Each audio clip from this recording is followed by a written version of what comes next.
La porte d'entrée était en chêne, et quand elle lâcha le lourd heurtoir en bronze, Miranda Gray fut surprise que le bruit soit à peine plus fort que le martèlement de la pluie sur les dalles autour d'elle. Ce serait un miracle si quelqu'un l'entendait frapper par-dessus le vacarme de cet orage de fin d'été. Quand la porte finit par s'ouvrir, le majordome hésita, comme si un moment d'attente supplémentaire sous la pluie pouvait nettoyer le perron de la visiteuse et lui épargner la peine de s'occuper d'elle. La jeune fille n'osait pas imaginer ce qu'il devait voir. Ses cheveux étaient à moitié défaits, dégoulinés d'eau, son châle collé à son corps, trempé par la pluie. Sa robe de voyage moulait sa silhouette et ses jupes maculées de boue s'amassaient entre ses jambes quand elle essayait de bouger. Elle offrit une action de grâce, silencieuse, pour avoir décidé de ne pas porter des ballerines ou sa nouvelle paire de chaussures. Les lourdes bottes qu'elle avait choisies étaient terriblement inappropriées pour une dame, mais toute autre paire de souliers se serait désintégrée pendant sa marche jusqu'à la maison. Ses poignets, qui sortaient des manches de sa robe avant de disparaître dans ses gants fanés, étaient bleus de froid. Au bout d'une éternité, le majordome ouvrit la bouche, probablement pour la renvoyer, ou au moins pour la diriger vers l'entrée de derrière. Elle carra les épaules et entendit dans sa tête les mots que Sissi lui avait répétés. « Ce n'est pas ce que vous paraissez qui compte, c'est ce que vous êtes. En dépit des circonstances, vous êtes une dame. Vous êtes née pour être une dame. Si vous vous en souvenez, les gens vous traiteront en conséquence. » Appréciant sa haute taille, pour une fois, elle abaissa les yeux vers le visage du domestique et déclara d'un ton aussi froid que la pluie glacée qui pénétrait dans ses bottes. « Lady Miranda Gray, je pense que je suis attendu. » Le majordome s'écarta et marmonna quelque chose à propos d'une bibliothèque. Puis, sans attendre de réponse, il se sauva dans le vestibule, la laissant avec sa valise sur le pas de la porte. Miranda souleva son bagage pour lui faire franchir le seuil, pénétra à l'intérieur et referma la porte derrière elle. Elle jeta un coup d'œil à la valise qui se trouvait au milieu d'une flaque d'eau sur le sol en marbre. Elle pouvait rester là et pourrir. Elle était sûre que ce n'était pas à elle de la transporter. Les ampoules qui se formaient sous les cales de ses pommes suffirent à la convaincre qu'elle l'avait suffisamment portée pour une nuit. Elle abandonna et s'empressa de suivre le majordome. Il la conduisait dans une grande pièce emplie de livres et marmonna quelque chose. Miranda se pencha vers lui, mais fut incapable de saisir ses mots. Il n'était pas plus facile à comprendre dans le profond silence de la maison qu'il avait été quand il lui avait ouvert la porte. Puis il s'esquiva de nouveau dans le vestibule. En quête de la duchesse douairière, espéra la jeune fille. Elle détecta sur ses traces une légère odeur de cognac. Quand il fut parti, elle examina en détail le décor qui l'entourait, essayant d'ignorer l'eau qui coulait de ses vêtements sur le beau tapis. La maison était grandiose. Il n'y avait pas à discuter là-dessus. Les plafonds étaient hauts. Le parc qui s'étendait devant elle était immense, comme elle l'avait découvert avec frustration pendant qu'elle le traversait en titubant sous la pluie battante. Le vestibule qui menait à la bibliothèque était lent, large et en marbre, interrompu par des portes qui laissaient supposer quantité de pièces aussi grandes. Mais, elle soupira. Il devait y avoir un mais. Une maison avec un père, mais sans problème pour l'accompagner, sans défaut caché, ne lui aurait pas ouvert ses portes. Elle s'approcha des étagères et s'efforça de lire quelques titres. Les livres ne semblaient pas être des ouvrages courants. Non pas qu'elle ait quelque idée de la mode en littérature, leurs dos n'étaient pas usés. Ils étaient couverts de poussière et présentaient même des toiles d'araignées par-ci, par-là. Le duc ne devait pas être un homme féru de savoir. Elle se réjouit. Le savoir n'était certainement pas une condition à remplir. Un homme instruit pourrait être trop intelligent et elle se retrouverait dehors sous la pluie. Peut-être avait-il plus d'argent que d'esprit. Elle s'avança vers la cheminée et examina les briques de l'âtre. Là, c'était un domaine qu'elle connaissait bien. Le message était plus clair que celui donné par les livres. Il y avait de la suie qui aurait dû être enlevée depuis longtemps. Elle aperçut également des taches sur les murs, signe que la pièce attendait depuis belle lurette un bon nettoyage. Elle secoua le lourd velours des draperies qui cachaient la fenêtre, éternua sous la poussière et chassa de la main de vol des mythes qu'elle avait dérangés. Ainsi le duc n'était pas un homme de savoir, et la douairière ne tenait pas les domestiques en main. Le majordome était ivre, et les servantes ne perdaient pas leur temps à nettoyer la pièce destinée à recevoir les visiteurs. Les doigts de Miranda la démangeaient de redresser des coussins, de battre la poussière des teintures en velours et de trouver une brosse pour récurer les briques. Est-ce que ces gens ne mesuraient pas ce qu'ils avaient? Combien ils étaient chanceux et comme ils se montraient négligents avec leur bonne fortune. Si elle était la maîtresse de cette maison, elle s'interrompit pour se reprendre. Quand elle serait la maîtresse de cette maison, c'était ainsi que Sissi voudrait qu'elle pense. Quand, pas si. Son père adorait les mythes et lui avait souvent raconté des histoires de guerriers spartiates. Quand ils partaient à la guerre, leur mère leur disait de revenir avec leur bouclier ou allongé dessus. Et sa famille attendait la même chose d'elle. L'échec n'était pas envisageable, elle ne pouvait les décevoir. Fort bien, décida-t-elle, quand elle serait maîtresse de cette maison, les choses seraient différentes. Elle ne pouvait offrir des richesses à sa grâce, mais en dépit de la saleté, la maison et les meubles prouvaient qu'il n'avait pas besoin d'argent. Elle n'était pas d'une grande beauté, mais qu'il avait réussi, si loin de Londres. Elle manquait des raffinements et des charmes d'une dame habituée à la société, mais elle n'avait vu nulle évidence que le duc aimait à recevoir. Elle avait peu de connaissances, mais la poussière de sa bibliothèque démontrait que ce n'était pas la première préoccupation du duc. Ce qu'elle pouvait offrir, c'était les qualités dont il avait visiblement besoin. La tenue de la maison, un dos solide, la volonté de travailler dur. Elle pourrait lui rendre la vie plus confortable, et elle pourrait lui donner un héritier. Elle écarta vivement cette pensée de son esprit. Cela ferait partie de ses devoirs, bien sûr, et en dépit des explications fort détaillées de Sissi sur ce en quoi ce devoir consistait, elle n'avait pas peur, ou en tout cas pas trop. Sissi lui en avait dit assez sur sa grâce. Le duc d'Offleir, pour l'encourager sur ce point, il était veuf depuis 10 ans. Aussi ne serait-il peut-être pas trop exigeant. Si ce besoin était grand, il avait sûrement trouvé un moyen de les satisfaire en dehors du mariage. Et s'il n'était pas grand, elle n'avait pas de raison de le craindre. Elle avait imaginé attendant son arrivée pendant le long trajet en diligence depuis Londres. Il était plus âgé qu'elle et plus mince, pas frêle, mais avec une stature légère, des cheveux grisonnants. Elle avait ajouté des lorgnons parce qu'ils rendaient ceux qui les portaient moins intimidants. Et un sourire aimable, un peu triste peut-être, puisqu'il avait attendu si longtemps après la mort de sa femme pour en chercher une autre. Mais il n'en cherchait pas, se rappela-t-elle. C'était Sissi qui avait fait toutes les démarches, et cette introduction avait été arrangée avec la mère du duc. Elle ajouta la timidité à la liste de ses attributs. C'était un gentilhomme de la campagne, se retirant de la société, et non le terrifiant débauché ou le séducteur de haut vol contre lequel Sissi avait été fort bien placé pour le prévenir. Elle serait polie, il serait réceptif, il s'entendrait bien. Et quand, pour finir, les détails de sa situation devraient être expliqués, il se serait déjà tant attaché à elle qu'il les accepterait sans problème. Sans prévenir, la porte s'ouvrit derrière elle et elle pivota pour lui faire face. Son cœur s'emballa dans sa poitrine et elle chassa l'image qu'elle avait créée de toutes pièces. L'homme qui se trouvait devant elle n'avait rien d'un tranquille gentilhomme de la campagne, ni d'un débauché à la beauté sombre et maussade. Il entra dans la pièce comme un rayon de soleil pénétrant par la fenêtre.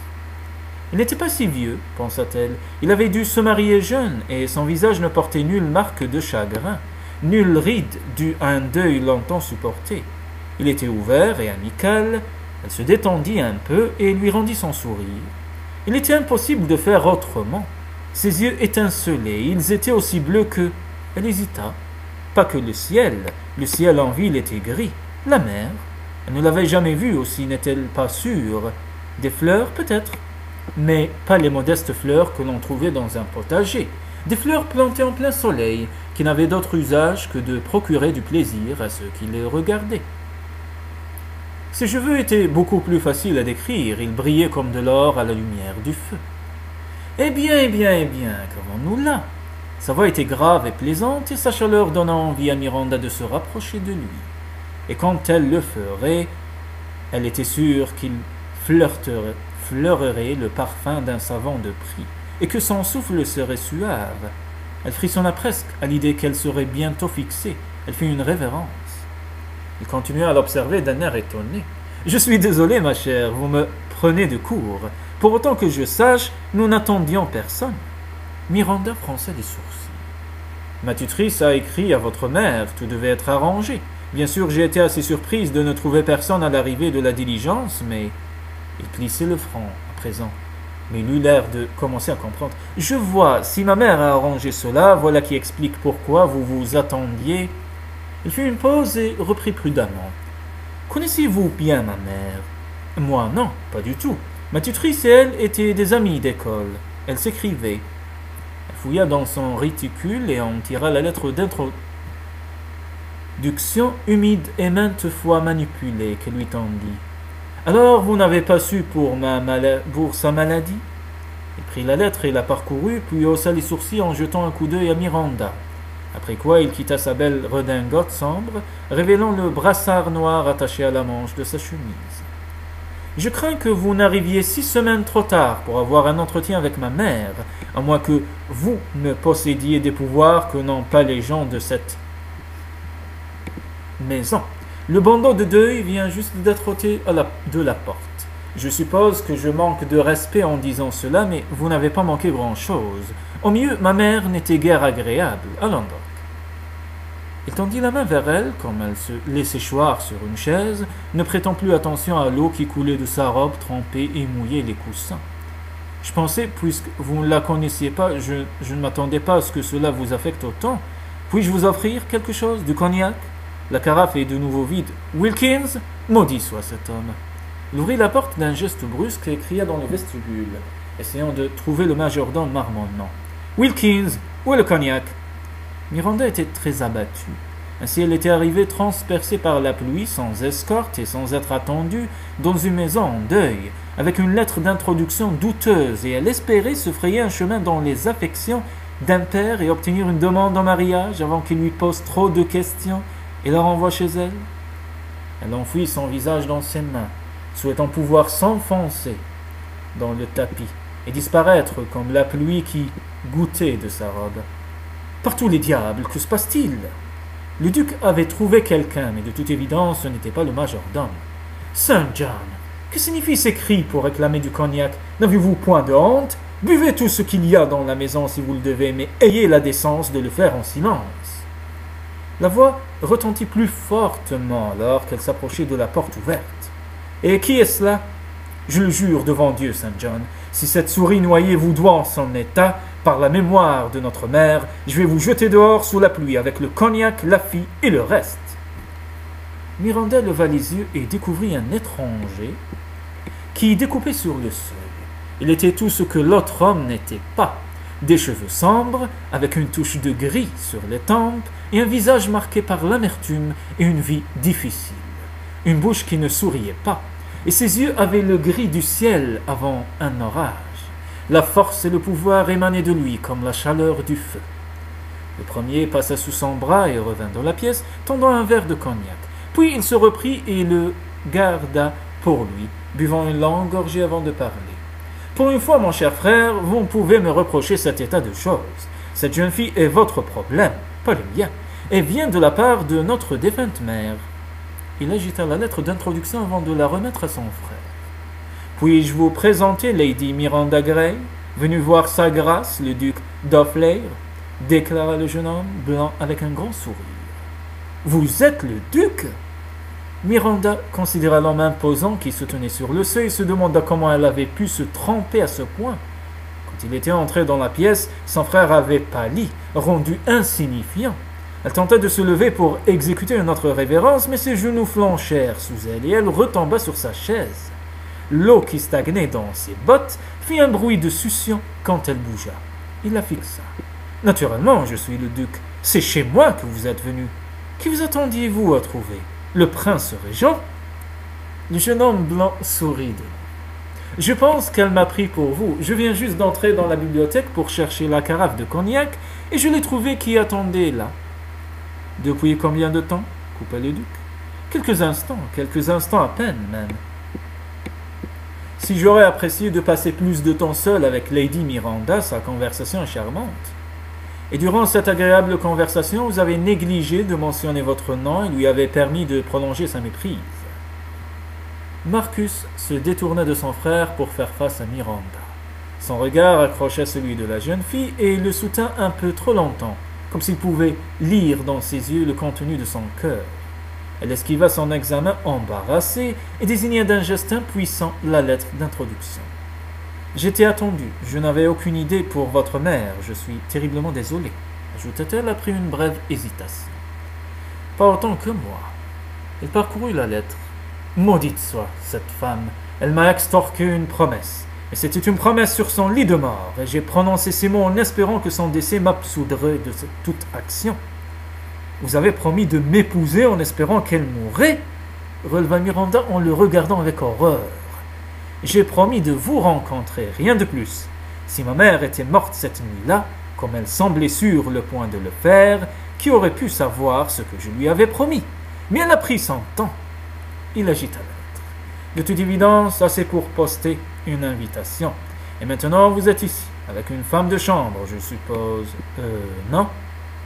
Miranda batailla pour répondre. C'était ce qu'elle avait craint. Il devait penser qu'elle avait perdu tout bon sens à voyager sans chaperon pour se rendre chez des étrangers. Elle est tombée malade et n'a pas pu m'accompagner. Tandis que ce mensonge tombait de ses lèvres, elle se força à croiser le regard impassible du duc. Votre tutrice? Sûrement. Malheureusement, non. Elle est également en mauvaise santé et ne peut plus voyager. Elle poussa un soupir convaincant. Ceci était aussi forte qu'un bœuf, et avait juré qu'il en faudrait une paire pour la ramener en présence de la mère du duc. Alors vous avez voyagé seul, depuis Londres? Par la diligence, répondit-elle. J'ai fait le trajet à côté du cocher. C'était peu orthodoxe, mais pas inconvenant. Et pas cher. Et quand vous êtes arrivé dans le Devon, j'étais surprise de ne trouver personne pour m'accueillir. J'ai demandé la direction et j'ai marché. 6 kilomètres et demi, dans la campagne, sous la pluie battante. Après Londres, j'ai apprécié l'air frais. Elle n'avait pas besoin de mentionner les économies qu'elle avait faites en s'abstenant de louer une calèche.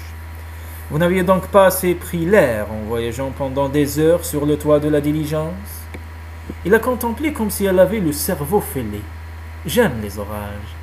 C'était un nouveau mensonge, mais le mieux qu'elle pouvait faire, le goût qu'elle aurait pu avoir pour les orages, aurait certainement disparu quand la pluie avait transpercé son jupon et coulé en ruisselet glacé le long de ses jambes.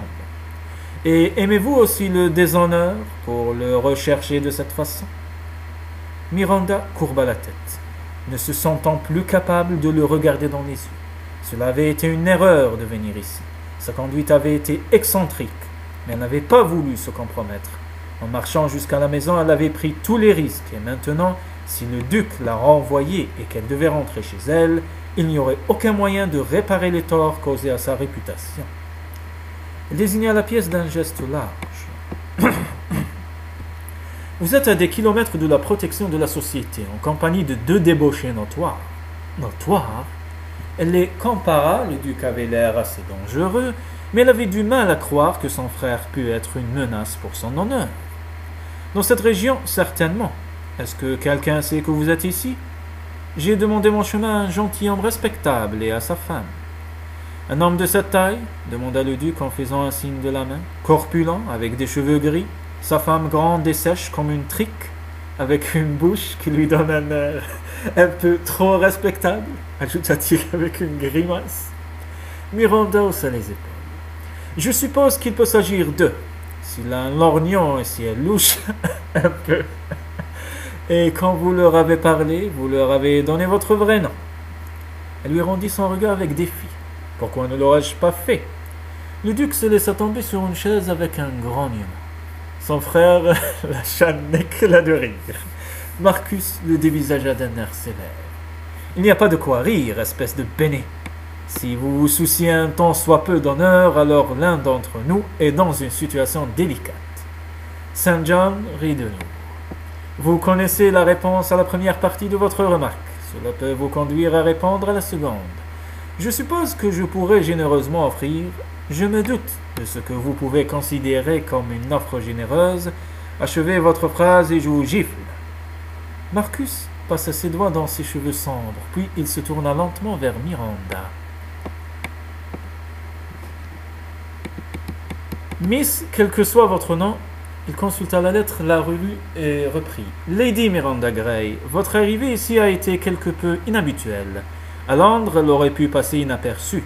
Mais Marchmore est petit et l'arrivée d'une jeune dame en diligence, seule, est une raison suffisante pour susciter des ragots.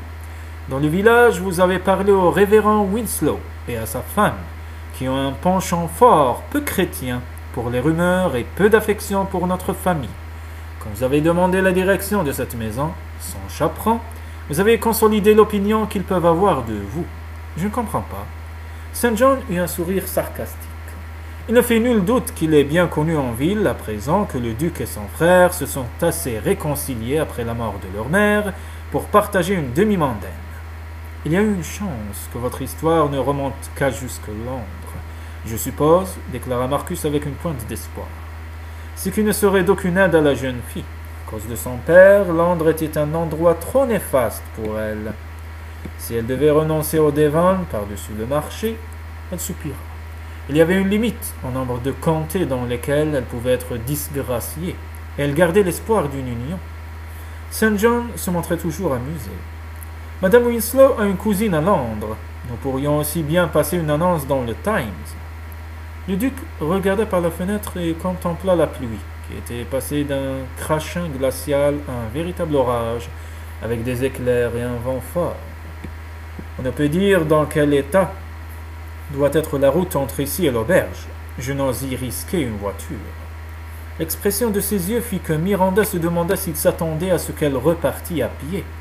Elle retint la réponse qui se formait dans son esprit et s'efforça de se concentrer sur le but de son voyage. Un but qui ne semblait plus aussi improbable que lorsque Sissi l'avait mentionné la première fois.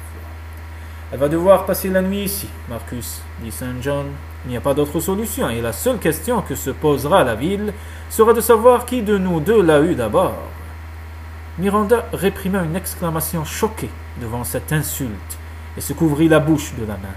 Elle n'avait pas intérêt à attirer l'attention sur elle en cet instant. À en juger par l'attitude du duc, il la jetterait plus volontiers dehors sous l'orage qu'il s'excuserait pour la grossièreté de son frère. St. John donna une bourrade dans le dos de Marcus. « Mais bonne nouvelle, mon vieux, il y a un remède à cela. Et c'était le souhait de notre mère sur son lit de mort, non ? Maudite soit-elle, qu'elle aille en enfer, et maudit soit le pasteur et la mégère compassée qu'il a pour femme. Nom d'un chien !» St. John tapota la manche de son frère courroucé. « Peut-être le révérend devrait-il vous expliquer ce qu'est le libre arbitre, Marcus. Ce ne sont pas eux qui vous forcent la main. » Le duc chassa sa main d'un geste brusque. « Et maudit soyez-vous aussi. Vous avez le choix, Marcus, mais Offlair. » Le titre échappa avec mépris aux lèvres du jeune homme. C'est Offlair qui ne l'a pas, car Marcus ne choisirait jamais le bon sens de préférence à la chevalerie, n'est-ce pas? Le visage du duc s'assombrit.